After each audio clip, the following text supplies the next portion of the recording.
the Brooklyn got her head round, and came in, closely followed by all the other ships. The Tennessee strove to interfere with the wooden craft as they went in, but they passed, exchanging shots, and one of them striving to ram her, but inflicting only a glancing blow. The ship on the fighting side of the rear couple had been completely disabled by a shot through her boiler. As Farragut got into the bay he gave orders to slip the gunboats, which were lashed to each of the Union ships of war, against the Confederate gunboats, one of which he had already disabled by his fire, so that she was run ashore and burnt. Jewett, the captain of the Metacomet, had been eagerly waiting this order, and had his men already standing at the hawsers, hatchet in hand. When the signal for the gunboats to chase was hoisted, the order to Jewett was given by word of mouth, and as his hearty "Aye, aye, sir," came in answer, the hatchets fell, the hawsers parted, and the Metacomet leaped forward in pursuit. A thick rain squall came up and rendered it impossible for the rear gunboats to know whither the Confederate flotilla had fled.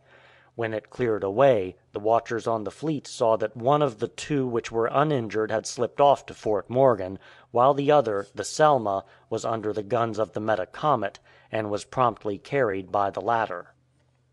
Meanwhile the ships anchored in the bay, about 4 miles from Fort Morgan, and the crews were piped to breakfast. But almost as soon as it was begun, the lookouts reported that the great Confederate ironclad was steaming down, to do battle, single-handed, with the Union fleet. She was commanded by Buchanan, a very gallant and able officer, who had been on the Merrimac, and who trusted implicitly in his invulnerable sides, his heavy rifle guns, and his formidable iron beak. As the ram came on, with splendid courage, the ships got under way, while Farragut sent word to the monitors to attack the Tennessee at once. The fleet surgeon Palmer delivered these orders. In his diary he writes, "I came to the Chickasaw. Happy as my friend Perkins habitually is, I thought he would turn a somerset of joy when I told him, 'The Admiral wants you to go at once and fight the Tennessee.'" At the same time the admiral directed the wooden vessels to charge the ram, bow on, at full speed, as well as to attack her with their guns. The monitors were very slow, and the wooden vessels began the attack. The first to reach the hostile ironclad was the Monongahela, which struck her square amidships, and 5 minutes later the Lackawanna, going at full speed, delivered another heavy blow. Both the Union vessels fired such guns as would bear as they swung round, but the shots glanced harmlessly from the armour, and the blows of the ship produced no serious injury to the ram, although their own stems were crushed in several feet above and below the water line. The Hartford then struck the Tennessee, which met her bows on. The two antagonists scraped by, their port sides touching. As they rasped past, the Hartford's guns were discharged against the ram, their muzzles only half a dozen feet distant from her ironclad sides, but the shot made no impression. While the three ships were circling to repeat the charge, the Lackawanna ran square into the flagship, cutting the vessel down to within 2 feet of the water. For a moment the ship's company thought the vessel sinking, but almost as one man they cried, "Save the Admiral! Get the Admiral on board the Lackawanna!"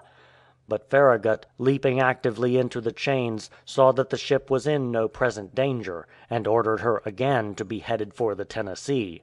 Meanwhile the monitors had come up, and the battle raged between them and the great ram. Like the rest of the Union fleet, they carried smooth-bores, and their shot could not break through her iron plates, but by sustained and continuous hammering her frame could be jarred and her timbers displaced.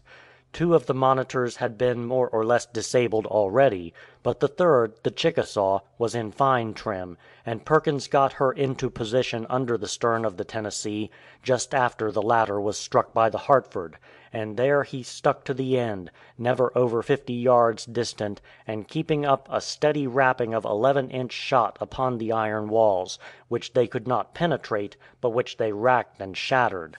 The Chickasaw fired 52 times at her antagonist, shooting away the exposed rudder chains and the smokestack, while the commander of the ram, Buchanan, was wounded by an iron splinter which broke his leg. Under the hammering, the Tennessee became helpless. She could not be steered, and was unable to bring a gun to bear, while many of the shutters of the ports were jammed. For 20 minutes she had not fired a shot. The wooden vessels were again bearing down to ram her, and she hoisted the white flag. Thus ended the Battle of Mobile Bay, Farragut's crowning victory.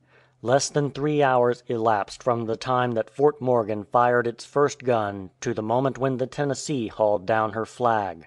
335 men had been killed or wounded in the fleet, and one vessel, the Tecumseh, had gone down.